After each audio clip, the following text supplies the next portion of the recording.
श्रीराम श्री ब्रह्मचैतन्य गोंदवलेकर महाराज प्रवचन 28 मे. प्रपंच देवाचा मानून करावा. अमुक एक हवे किंवा अमुक एक नको असे न वाटणे याचे नाव वैराग्य. संकटकाळी हे संकट नसावे असे न वाटता परमेश्वराचे स्मरण असावे आणि त्याच्याजवळ हे मागावे की देवा मला तुझ्याजवळ काहीही मागण्याची इच्छा देऊ नको. देहाला मुद्दाम कष्ट देऊ नयेत, पण जेव्हा ते आपोआप येतात तेव्हा मात्र ते आनंदाने सोसावेत. प्रामुख्याने दुष्कृत्य केले आणि त्यामुळे त्याला वैराग्य प्राप्त आले तेव्हा त्याला दुष्कृत्य म्हणावे की सत्कृत्य. तरीही वैराग्यप्राप्तीचा वास्तविक हा काही मार्ग नव्हे हे खरेच. आपण शास्त्रविरुद्ध कर्म करू नये आणि दुसऱ्याने केले तर नावे ठेवू नयेत. न जाणो परमार्थाची इच्छा असेल तर त्यातूनच चांगले होण्याचा संभव आहे. प्रपंच मिथ्या मानावा आणि जो मिथ्या तो बरा असे वाटण्यात काय अर्थ. तो जसा असेल तसा असू द्यावा. नाटकात नट जसे काम करतो त्याचप्रमाणे प्रपंचात आपण आपले काम करावे. तुमचा परमार्थही तुमच्या स्वाधीन नाही. सद्गुरूच तो तुमच्याकरिता करीत असतात. तेव्हा तुम्ही कशाचीही काळजी करू नये. जे होईल त्यात आनंद मानीत राहावे. सद्गुरू दर्शनाने पूर्वकर्मे पापे जळून जातात.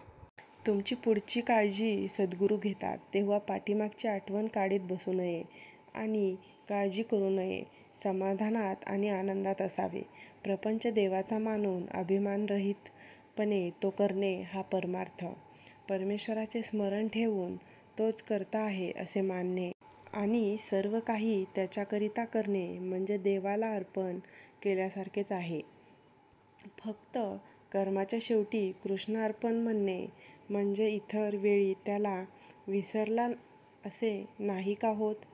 देवापाशी मला तू आपला मन, हे मन तुझ्या चरणी अर्पण केले. मला तुझ्याजवळ काहीही मागण्याची इच्छा न हो असे मागावे. नाहीतर जो राज्य द्यायला समर्थ आहे त्याच्याजवळ केरसुणी मागितल्याप्रमाणे होईल. भगवंताची मनापासून प्रार्थना करावी. आपल्याला तो बरोबर मार्ग दाखवितो. आपण अंधारामध्ये वाट चालत असताना एक क्षणभरच वीज चमकते, परंतु त्यामुळे पुढचा सगळा रस्ता आपल्याला दिसतो.